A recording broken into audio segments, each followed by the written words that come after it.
Doctor Bhimrao Ambedkar की जयंती पर तेलंगाना में 125 फीट अंबेडकर की मूर्ति बनाई गई। मूर्ति की स्थापना का अनावरण किया गया। नमस्कार, मैं ज्योति आप सभी का नेशनल दस्तक पर स्वागत करती हूं। बता दें कि BR अंबेडकर की जयंती पर जहां तमाम देशों में, राज्यों में, जगहों पर बड़े बड़े कार्यक्रम का आयोजन हुआ, महिलाओं की संख्या भी किस हद तक जुड़ी वो भी मैंने आपको ग्राउंड रिपोर्ट में दिखाया। लेकिन सबसे बड़ी खबर जो सामने आई, सभी लोग बधाइयां तो दे ही रहे थे, साथ ही साथ तेलंगाना के मुख्यमंत्री के चंद्रशेखर ने जिस मूर्ति का उद्घाटन किया वो बेहद ही भव्य है। आपको बताना चाहूंगी कि 125 फीट की मूर्ति की खास बातें अगर आप जान लेंगे तो कुछ और जानने की आवश्यकता नहीं पड़ेगी। अभी तक कई लोगों की प्रतिमाएं बनाई गई हैं, लेकिन बाबा साहब भीमराव अंबेडकर की ये प्रतिमा सबसे अनोखी और शानदार है। आपको बताना चाहूंगी कि इसका काम तेलंगाना की राजधानी हैदराबाद में 2016 में ही शुरू हो गया था और तमाम जो लोग थे इस कार्यक्रम को आगे बढ़ाने के लिए लग गए थे। आपकी मुख्य बात है, 145 एकड़ में ये बनी हुई है और साथ ही साथ 45.5 फुट जो इसकी चौड़ाई है वो है। और ये प्रतिमा इतनी शानदार है कि सभी लोग जो है वाह वाह कर रहे हैं। आपको बताना चाहूंगी साथ ही साथ कि अंबेडकर जी की जयंती पर जहां एक तरफ राज्यों में खुशी का माहौल था, तो वहीं दूसरी तरफ संविधान से जुड़ी कई अनोखी बातें न केवल राजनेताओं द्वारा, अभिनेता, आम जनता ने भी बताई। सभी एकजुट हुए। जो शानदार प्रतिमा आपको इस वक्त स्क्रीन पर दिखाई दे रही है वो बेहद उम्दा है।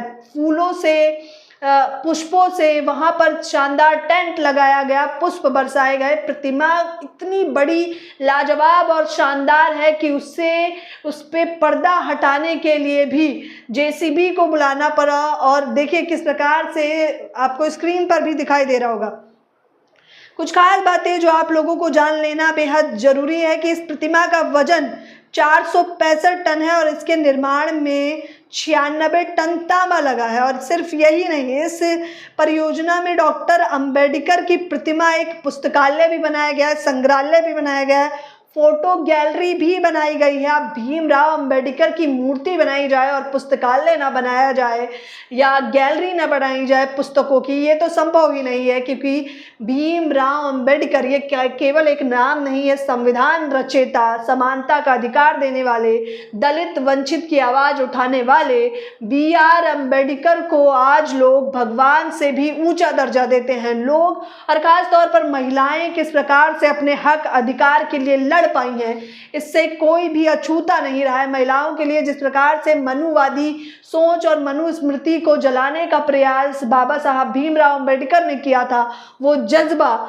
उनके दी हुई सौगात आज भी महिलाओं में देखने को मिलती है। वो जिस प्रकार से अपने हक अधिकार की लड़ाई लड़ती हैं वो काबिलिए तारीफ है। अब देखिए कि किस प्रकार से 2016 में ही इसकी शुरुआत की गई थी और 145 करोड़ रुपए खर्च किया गया है। प्रतिमा के लिए इस्तेमाल किया गया पत्थर आगरा से, नोएडा और जयपुर से मंगाया गया है। प्रतिमा को बनाने में करीब 150 और 110 टन स्टील और कांसे का इस्तेमाल किया गया है। तमाम लोग इस मूर्ति की जो है वाह वाह कर रहे हैं। लेकिन इस 125 फीट ऊंची बाबा साहब की मूर्ति का CM KCR ने किया अनावरण और साथ ही साथ उस वक्त उनके पोते भी मौजूद थे। आपको बताना चाहूंगी कि अनावरण तो बहुत भव्य तरीके से किया गया। BR अंबेडकर की जयंती पर इससे बड़ी खुशखबरी बहुजन समाज के लिए मुझे लगता है नहीं हो सकती। इतनी बड़ी प्रतिमा, तमाम बड़ी प्रतिमाएं तो कई लोगों की थी और ऐसा पहली बार नहीं है कि BR अंबेडकर की कोई बड़ी सी मूर्ति लगाई गई हो। लेकिन बताया जा रहा है कि ये अब तक की सबसे ऊंची मूर्ति है, 125 फीट। जी हाँ, आपने बिल्कुल सही सुना। और तेलंगाना के मुख्यमंत्री के चंद्रशेखर ने कुछ खास बातें भी बताई कि जैसे कि बताया कि तमाम लोगों की संख्या, हजारों की तादाद में लोग वहां पर एकजुट हुए। आम जनता के खाने की व्यवस्था की गई, पान की व्यवस्था की गई, पानी का बंदोबस्त भी किया गया। जिस प्रकार से BR अंबेडकर ने आप लोगों की, मेरी आवाज को उठाया है वो हम सभी लोग जानते हैं, हम लोग उस बात से वंचित नहीं हैं। इस पूरी खबर के बारे में आप क्या कहेंगे? तेलंगाना में बनी ये भव्य मूर्ति के बारे में, निवारण जो किया गया अनावरण, उसके बारे में आप क्या कहना चाहेंगे? अपनी राय मुझे कमेंट बॉक्स में जरूर बताएं। धन्यवाद। नेशनल दस्तक की आपसे गुजारिश है कि अगर इसको बचाना चाहते हैं तो नेशनल दस्तक को सब्सक्राइब करने के लिए रेड कलर के सब्सक्राइब बटन को दबाएं, फिर बेल आइकन की घंटी दबाएं। नेशनल दस्तक को बचाने के लिए बहुत जरूरी है कि हर खबर को शेयर करें, लाइक करें, कमेंट जरूर करें।